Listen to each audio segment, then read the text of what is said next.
မင်္ဂလာပါရှင်နီလာ fashion and design ကနေကြိုးစုပါရယ်ဒီတစ်ခါဆွဲပြမယ့်ပုံစံလေးကပေါ့နော်ဒီရင်ပုံးလေးရင်ပုံးမှာသူကကော်လန်လေးနဲ့ပေါ့နော်ရင်ပုံးကိုကော်လန်လေးအပေါ်မှာပါတယ်ပေါ့နော်ဒါကတော့အောက်ကအဖုံးပေါ့နော်ရင်ပုံးကိုမှကော်လန်လေးနဲ့ပတ်တန်လေးဆွဲပြမယ်ပေါ့နော်ဒါကတပုံနဲ့ပုံမတူအောင်လို့ပေါ့နော်တက်နိုင်ဆုံးရှာပြီးတော့ဆွဲပြပေးတာဖြစ်ပါတယ်အဲ့တော့ဒီပုံစံလေးကိုလိုက်ဆွဲကြမယ်နော်ကိုသုံးနေကြ basic frame ကနေစပြီးတော့နာတို့ကလိုက်ဆွဲမယ်နော်အဲ့ပုံလေးကိုအဲ့တော့အရင်ဆုံးနာတို့က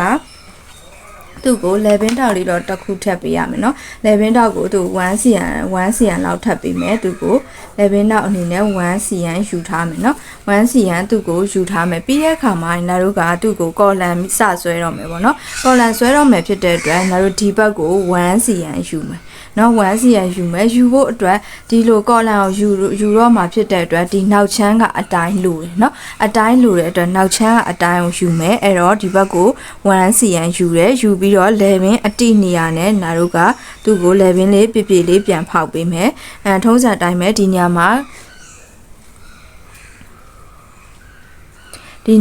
ခါးစားမယ်1 cm เนาะပြီးရင်11နဲ့သွားပြီးတော့11နဲ့သွားဆက်မယ်သူ့ကိုအဲ့ကြမှာနာတို့ကဒီနောက်ရဲ့11တန်မို့လိုချင်လို့ပေါ့နော်ဒီဟာလေးကိုလိုချင်တဲ့အတွက်ဒါကိုတိုင်းခဲ့မယ်တပတ်လက်လက်နော်တပတ်လက်လက်တိုင်းခဲ့မယ်တိုင်းပြီးတဲ့အခါမှာဒီဘက်မှာကော်လန်ထောင်မှာဖြစ်တာပေါ့နော်အဲ့တော့ဒီ1 cm နေရာနေပြီးတော့နာတို့ကသူ့ကိုတောင်းမှန်အနေထားအပေါ်ကိုထောင်လိုက်မယ်နော်တောင်းမှန်အနေထားအပေါ်ကိုထောင်တက်လိုက်မယ်ထောင်တက်ပြီးတဲ့အခါမှာသူ့ကိုနာတို့ကကိုကဒီမှာအကြရင်ကိုကဒီနောက်ကတန်မိုးအတိုင်းပေါ့နော်ဒါကကြတော့ဒီနောက်ရဲ့အတို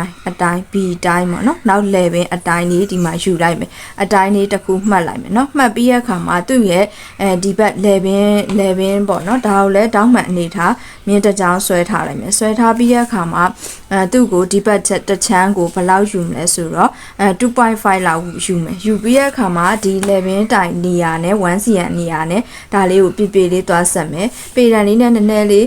ကွေးပြီးဆက်ရင်လည်းရတယ်ပေါ့နော်အဲ့တော့ဒီလိုမျိုးလေးရပြီးပြီဆိုရင်ကိုယ့်ရဲ့နောက်ရဲ့ level အတိုင်းကိုပြန်တိုင်းမယ်နော်နောက်ရဲ့ level အတိုင်းကိုပြန်တိုင်းပေးမယ်ပြန်တိုင်းပေးပြီးတဲ့အခါမှာကိုကကော်လန်အဖက်ပြားကိုဘယ်လောက်ယူမှာလဲပေါ့နော်ကိုကကော်လန်အဖက်ပြားလေးကိုယူမှာဘယ်လောက်ယူမှာဒါကိုလည်းနောက်မှအနေထားလေးမြင်းတစ်ခုထပ်ထုတ်မယ်နော်ကော်လန်အနေထားကိုဘယ်လောက်ယူမှာလဲသူက5 to 6လောက်ပေါ့နော်5 to 6လောက်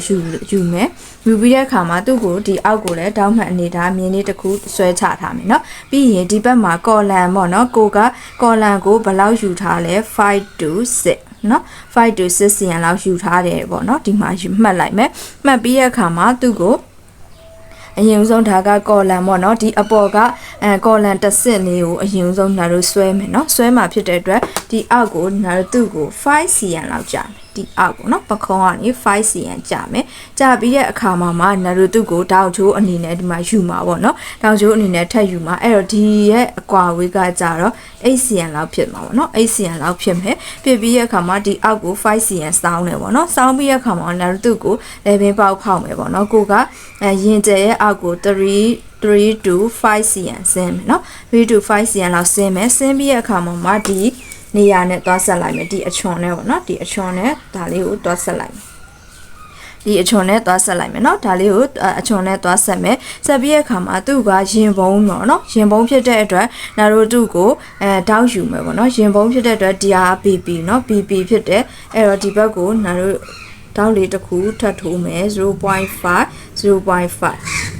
တောက်လေးတစ်ခုထပ်ပြီးတော့စားပေးမယ်ဒါလေးကိုနော်ဒါက 0.5 ပြီးရင်ရင်ပုံးဖြစ်တဲ့အတွက်နာတို့ကဒီပေါ့နော်ဒီရဲ့အကွာဝေးကိုတက်ပြီးတော့ဒီမှာအကွာဝေးပေါ့နော် no way အစားနှစ်အဲ့ဒါကို +1 ပေါင်းထားပါပေါ့နော် +1 ပေါင်းပြီးဒီဘက်ကိုထုတ်အဲ့တော့ဒီနေရာကိုဆွဲချလိုက်မယ်ဆွဲချပြီးတဲ့အခါမှာသူ့ကိုလိုမျိုးထောင်လိုက်မယ်တိုင်ထောင်လိုက်မယ်နော်တိုင်ထောင်ပြီးသွားပြီဆိုရင်ဒါတို့သူ့ကိုဒီမှာပေါ့နော်ဒီနေရာနဲ့သွားပြီးတော့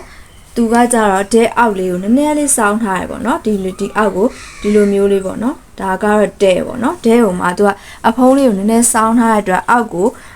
1 to 1.5 လောက်စောင်းထားရနော်1 to 1.5 လောက်စောင်းပြီးတဲ့အခါမှာဒါလေးကိုသွားဆက်လိုက်တာနော်ဒါလေးကိုသွားဆက်လိုက်တာအဲ့ဆိုရင်ငါတို့ကသူ့ကိုဒီမှာပေါ့နော်ဒီဘက်တစ်ချမ်းကော်လန်ရှိသေးရပေါ့နော်အဲ့ဒါဆွဲဖို့အတွက်ကော်လန်ကိုဒီဆိုရင်တို့ဒီနေရာကနေပြီးတော့ဒီပခုံး1စီယံဝင်ထားတဲ့နေရာကိုလှမ်းဆက်လိုက်မယ်နော်ဆက်ပြီးရဲ့အခါမှာမိုင်းတို့ကသူ့ကိုဒီဘက်တစ်ချမ်းကိုဒါလေးပေါ့နော်ဘတ်တန်အောင်ဒီမှာဒီနေရာ line ကနေခောက်မယ်ခောက်ပြီးတော့ဒီဘက်တစ်ချမ်းကို copy ကူးတဲ့ပုံစံလေးလုပ်မယ်နော် copy ကူးလိုက်ပြီဆိုရင်တို့ကသူကဘယ်လိုပုံစံထွက်သွားမလဲဆိုတော့နာကဒီမှာအစမ်းပေါ့နော်အစမ်းဒီမှာမျက်လုံးထဲမှာမြင်သွားအောင်နာဆွဲပြမယ်နော်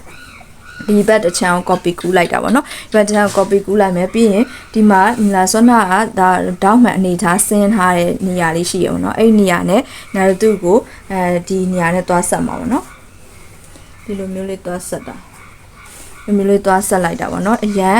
အကွေးလည်းမဟုတ်ပြပြလေးပေါ့နော်နည်းနည်းပြပြလောက်လေးသွားဆက်လိုက်မယ်ပေါ့နော်ဒီဟာကိုနာတို့က copy ကူးမယ်ကူးလိုက်ရင်ဒီလိုပုံစံထွက်သွားမယ်ပေါ့နော်အဲ့ဆိုရင်သူ့ရဲ့ column လေးကဒီလိုပုံစံလေးဖြစ်သွားတာပေါ့နော်ဒီအောက်မှာကြတော့ခါအတီးယူလိုက်တယ်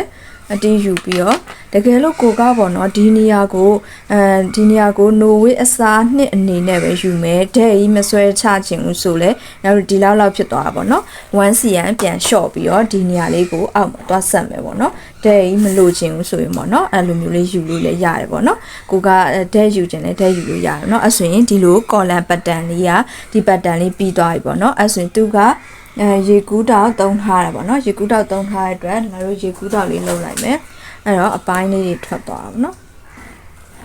အဲ့တော့ငါတို့ဒီမှာအဖုံးချမ်းအတွက်တစ်ခုရှိမယ်ပေါ့နော်အဖုံးချမ်းရှိမယ်အဖုံးချမ်းကို S1 နဲ့ထားလိုက်မယ်နော် S1 ဒီဟာကကြတော့ F2 ဖြစ်မယ်ဒါကနှစ်ခုညက်ကမယ်ပြီးရင်အခန့်ချမ်းရှိရနော်အခန့်ချမ်းဆိုတာဒီတစ်ချမ်းကိုပြောတာအခန့်ချမ်း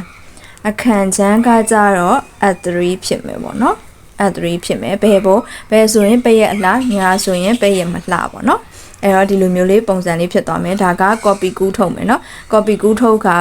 ပြီးကမှဒါကို column ညှက်မယ်ပြီးတဲ့အခါမှာနာရူတာကို column တက်တာပေါ့နော်အဲ့ဆိုရင်ဒီလို pattern လေးဖြစ်တယ်ပေါ့နော်လက်ကတော့ရိုးလက်ပဲလက်ကလေးကိုနည်းနည်းလေးဖောင်းထားတာဖြစ်တဲ့အတွက်နာမဆွဲပြတော့နော်အရင်ကတင်ထားတာလည်းရှိရပေါ့နော်အဲ့တော့ကျေးဇူးတင်ပါတယ်မသိရရှင်မေးခဲ့လို့ရပါတယ်ရှင်ကောင်းသောနေ့လေးဖြစ်ပါစေနော်